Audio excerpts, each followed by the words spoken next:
Now, man, we got Nas X doing some creepy things as usual. First, he came out expressing his sexuality and preferences and so on and so forth. We already know. Now he's got fake titties flopping around. He says he got bored on his post. Shows his pair of synthetic breasts he just got surgically attached or inserted into his upper torso. And he's flopping his fake titties around with a distant look in his eye like this.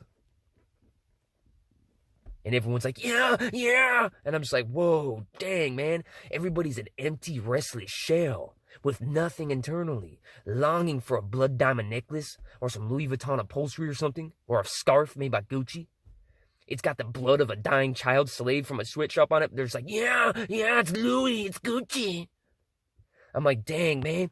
Why do people take life and crumple it up and shove it into a garbage disposal and then piss frequently onto it and then activate the garbage disposal? Why are people doing that with life? Why did they take their eyesight, health, freedom, and good fortune for granted? Why did they choose to possess nothing internally? That's insanity. Now, look, man, I don't hate or despise anybody, but whether you're a straight gay, whether you like blood diamonds, fake titty, whatever it is, homie, if you're living in a hyper-feminized fashion as a man and you're getting surgeries like that, you're not standing against the world destroyers in power. You're not encouraging people to evolve past their addictions and character defects. You're not encouraging the masses to unite and evolve alongside one another. Kids are dying, homie. Animals are being tortured to death. Children are too. They're being preyed upon in rings, and there's animals in skyscrapers. Listen, homie, these are inconvenient realities. I know majority of people are like, I don't want to hear this. I just want to stare at fake titties flopping blood diamond, yeah. Well, guess what? That's why you have anxiety, depression, restlessness, jealousy, resentment. That's why you have misery and angst. Fidgeting, homie, without any purpose or fulfillment or genuine confidence. No point to your existence. That's why, homie. Because I just want to do what I want. Like a giant, pointless toddler, fool. This planet is not supposed to benefit from our death. When we die or pass away, the planet's not supposed to celebrate, homie. It's not supposed to benefit. We're supposed to be an asset to this planet, okay? Unfortunately, majority are living in a fashion to where the planet benefits when they die. Because they're like a cancer to this planet. They only live for their own satisfaction, their impulses and desires. Like a devastating toddler on a playground, damaging and destroying, homie. And longing. Come on, fool. That's creepy and disgusting, homie. I used to do things for my own personal satisfaction, too. I was a lot younger, homie, slamming dope, robbing dealers, so on and so forth, fool. My first charge was an armed robbery. Other charges really reached a certain severity of seriousness. I don't discuss them. There's a reason for everything. Let's just say I'm very lucky to be out of a cage. Now, many individuals don't face legal accountability or repercussions. They got orthodox appearance, a family with finances and resources and a foundation for success, but they're still chased. They might not be slamming dope in their arms.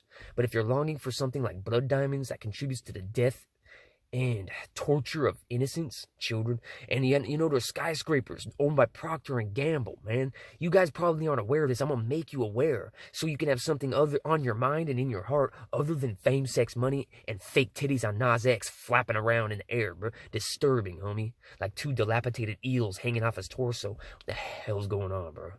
I'm gonna go ahead and clarify.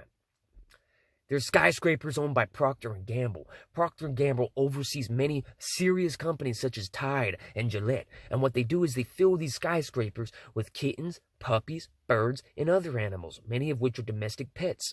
Not people, oh, they took my pet and put it... No, there's a lot of animals in the pound because people want to breed purebred dogs and purebred cats and make money off them and have a good-looking purebred animal. Yeah, is everybody paying me attention? I've got a purebred pit bull. Yeah, am I cool? I'm just like, yeah, homie, there's animals in the pound rotting just like you were rotting in a cage in a cellar and nobody cared about you, homeboy. That's what you're doing, homeboy. Just like the corrupt devils. Their little utility belts and their fucking empty eyes, homie, staring at you in your cellar. Destroying your commissary, giving you write-ups because there's a little hole in your shirt that was already there, sending it to the hoyo so you can't see your family, putting you on disciplinary diet so you get that block of meatloaf, you get no lunch, you're starving throughout the middle of the day, shaking in hunger. You got a fast metabolism like me, that's what happens when you're in the hole. I've been on disciplinary diet. I don't know a lot of individuals watching, homie, because I know the type of gente that be rocking. Half y'all, homie, are active. Most individuals watch my videos aren't suburban teenagers with a lot of money and finances. It is what it is. So you know what I'm talking about, homie. When you keep contributing to your own self-obsession and personal satisfaction, living for what you want, you're contributing to a cycle that led to your own oppression. that leads to torture and the predation of children, that leads to the demented torture of innocents and animals. Man, there's skyscrapers full of puppies and kittens having Tide bleach, having shaving cream and stuff injected with syringes into their eyes, homie, and they're tortured. And they ain't no pain medication. They're just tortured horribly until they convulse and have seizures and their insides come out of their ass and they finally die the most horrible death you can imagine. And that's the only time the torture stops. You don't got to dwell on any of this, but to push all of these realities out of your minds like you exist in your own playground utopia that's built for your satisfaction, and there isn't predation and suffering, homie, that you could stand against and put a stop to a large degree. You're the devil, homie. It is what it is. And I exist for one reason, to eradicate